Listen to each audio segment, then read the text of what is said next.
கர்த்தர் விழுகிற யாவரையும் தாங்கி மடங்கடிக்கப்பட்ட யாவரையும் தூக்கி விடுகிறார். இந்த நாளில் கூட பாருங்கள், கர்த்தர் விழுகிற யாவரையும் தாங்கி மடங்கடிக்கப்பட்ட யாவரையும் தூக்கி விடுகிறார். இந்த நாளில் எந்த சூழ்நிலை ஆண்டவர் உங்களை கைவிட மாட்டார். இதை குறித்து சொந்து போகாதீங்க. உங்களை தாங்கி பிடிக்க ஒரு தேவனுங்கிறார்.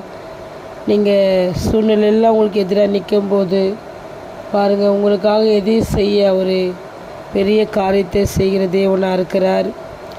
தாவீது எல்லா பக்கம் நெருக்க வரும்போதெல்லாம் கர்த்தர் தாவீதை தாங்கி பிடித்தார்.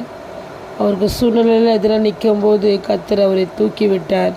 இந்த நாளில் கூட நீங்கள் எந்த சூழ்நிலை இருப்பீங்கன்னு தெரியாது, ஆனால் கர்த்தர் இந்த வேளையில் கூட உங்களோடு கூட கர்த்தர் பேசுகிறார். எந்த நிலைமையில் நீங்கள் இருந்தாலும் கர்த்தர் உங்களோடு கூட இருந்த எல்லா காரியத்திலும் தேவன் உங்களுக்கு ஜெயத்தை தருவார். இந்த சேனலில் அநேகருக்கு ஷேர் பண்ணுங்கள், சப்ஸ்கிரைப் பண்ணுங்கள். God bless you.